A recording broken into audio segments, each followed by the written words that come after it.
I told my future daughter-in-law to break up with my selfish son because he proposed to another girl using my money. So I kicked him out of the house and got him arrested. My son Brian, who's 19, has been dating his girlfriend Shay for about 3 years.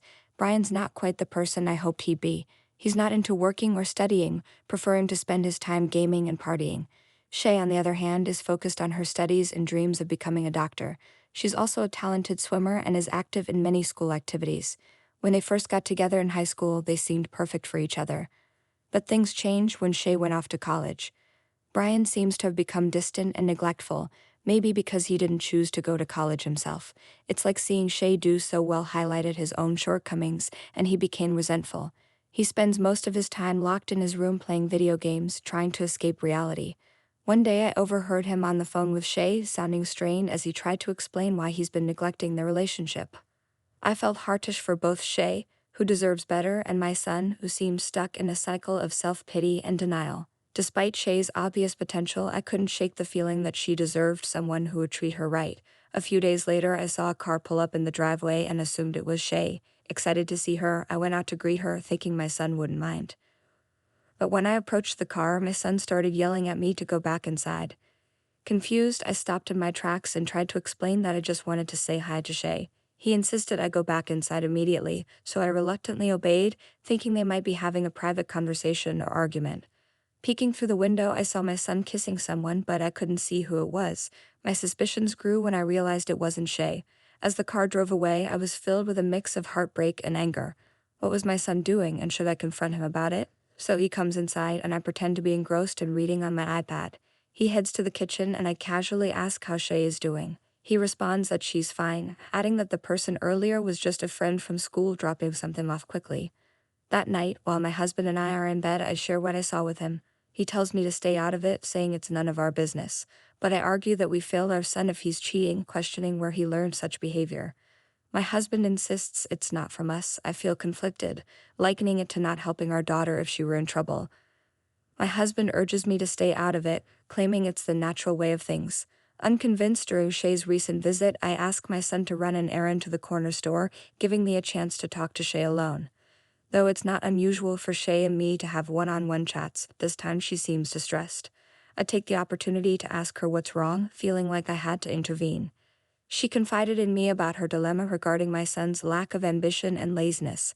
I admitted that I couldn't see it changing anytime soon, especially since it had been going on for almost 2 years, and worsened when she left for college.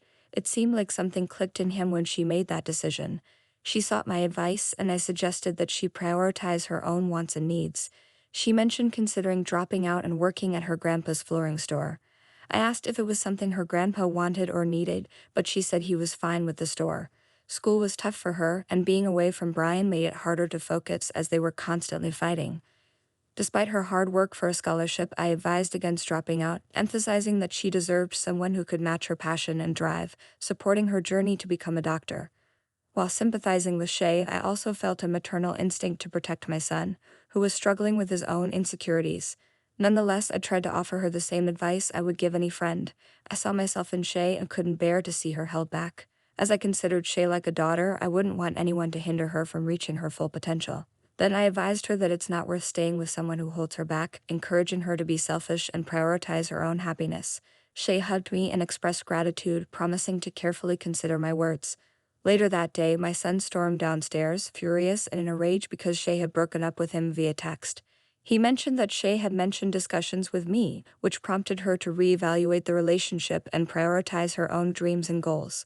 He was angry that I had interfered and accused me of crossing boundaries. I explained that while I didn't explicitly tell Shay to leave him, I encouraged her to make her own decisions for her own well-being. Now my son is not speaking to me, and my husband is frustrated, fearing that without Shay, our son will struggle even more. I also miss having Shay around. A few days after the breakup, my son approached my husband and me, expressing interest in a digital media program for game design at a local college. It was the first time he showed any initiative in bettering himself. My husband and I were thrilled and immediately showed our support.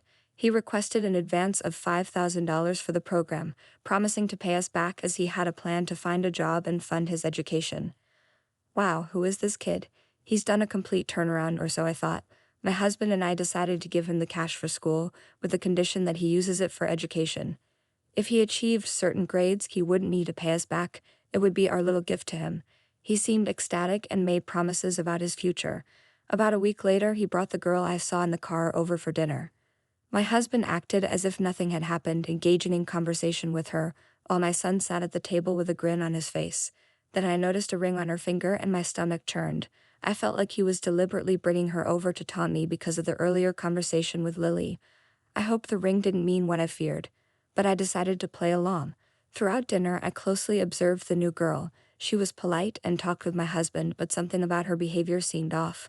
She would subtly touch my son's arm or lean closer to him when speaking, which infuriated me. It was as if she was marking her territory right in front of me.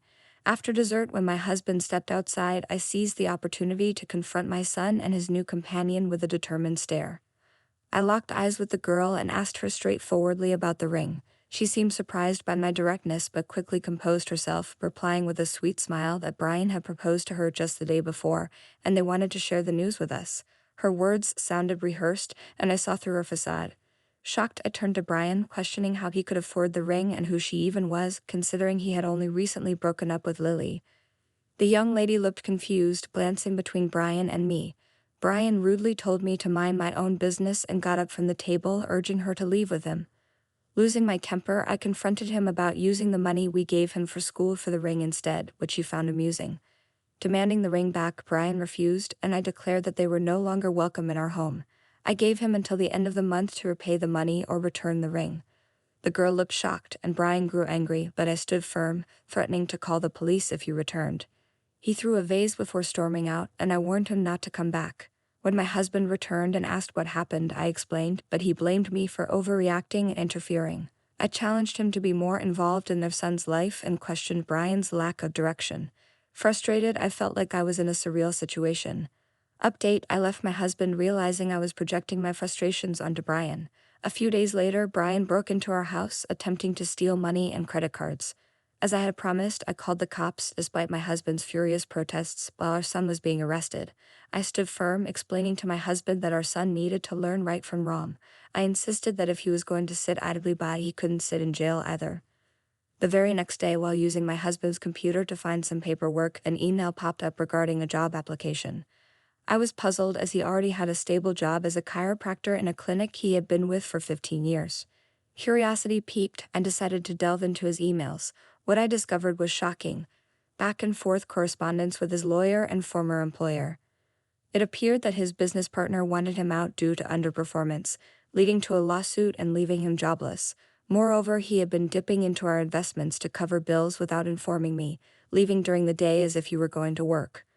In my efforts to guide and protect Shay, I had neglected my own happiness and realized the extent of my unhappiness in my marriage when I witnessed how my son treated Shay. Taking a stand for myself, I kicked my husband out and embarked on a journey to live my best life. Some might say I went too far, but to me it was a necessary step. I simply wished someone had looked out for me as I did for Shay. At least Shay wouldn't be trapped in a loveless marriage like I was.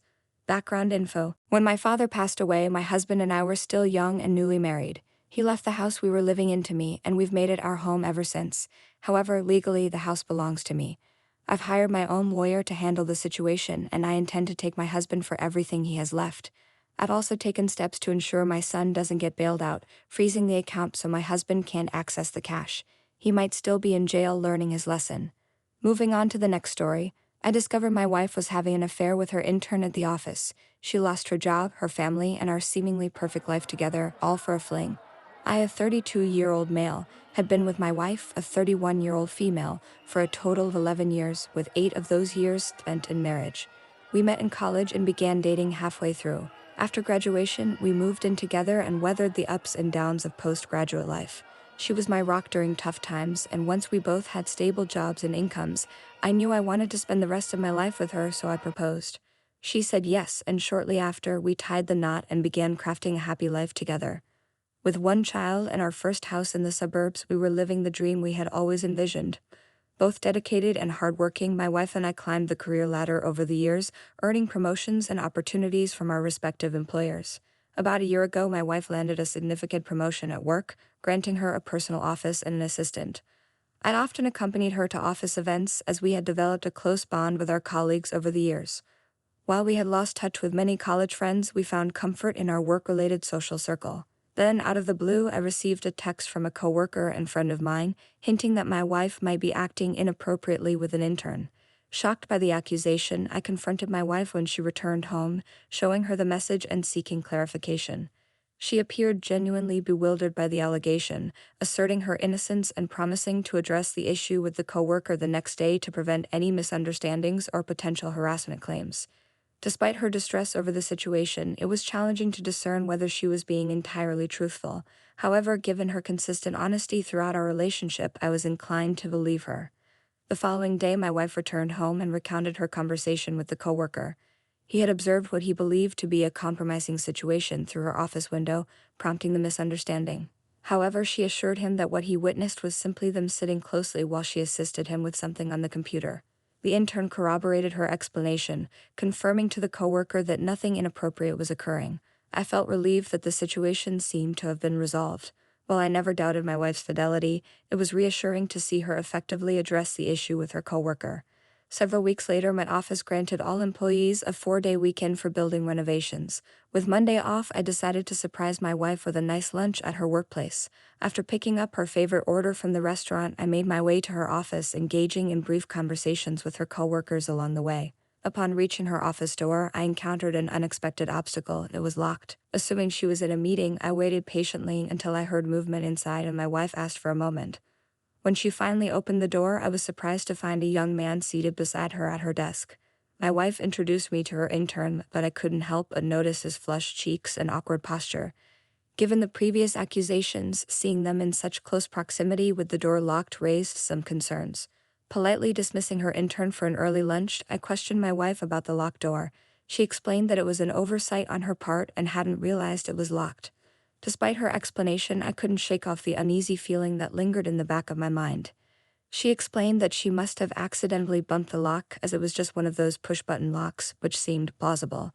The intern hastily left the office and I had lunch with my wife. However, the nagging feeling that I had interrupted something persisted when I returned home. The intern's suspicious demeanor, combined with the coworker's earlier warning, fueled my doubts. Later that night, my wife called to inform me of a last-minute Zoom meeting with overseas clients, a rarity given her busy schedule.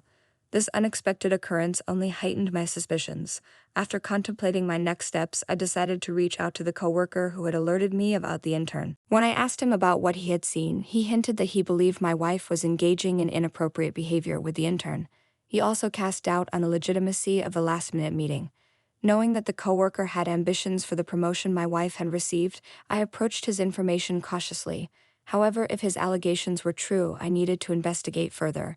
He offered to meet me at the office where he could grant me access with his clearances. Agreeing to his proposal, we rendezvoused at the office shortly afterward. As we approached their offices, we heard unmistakable sounds of intimacy emanating from within. Despite not seeing them, I recognized the sounds as those I had heard before. Proceeding cautiously, we moved closer to catch them in the act. Upon opening the door, I found my wife and the intern in a compromising position. They hastily separated and attempted to cover themselves, but my wife faltered in her attempts to explain. In hindsight, I regretted not having documented evidence, but the truth had been revealed nonetheless. I had another witness accompany me, hoping they could testify in the divorce proceedings that my wife was indeed cheating on me. Fuming with anger, I stormed out of the office and returned home, locking myself in the bedroom to avoid any confrontation with my wife. The next day, I contacted the coworker who had accompanied me to the office, and he assured me that he was reporting the incident to the authorities. Later that day, I overheard my wife receiving a call, and it was evident from her distress that she had been terminated from her job. The intern was also let go from the office. When I inquired about the repercussions for him, I learned that he might not receive credit for his internship and could possibly have to retake the course. While this wasn't the severest punishment, I couldn't shake the feeling that my wife had abused her position of power over him. Ultimately, I proceeded with the divorce, supported by the testimony of the witness who had accompanied me during the discovery of my wife's infidelity. As a result, I didn't have to provide her with any assets in the divorce settlement. She lost her job or marital home and was granted limited custody of our child due to the split custody arrangement, all because of a meaningless affair with her intern.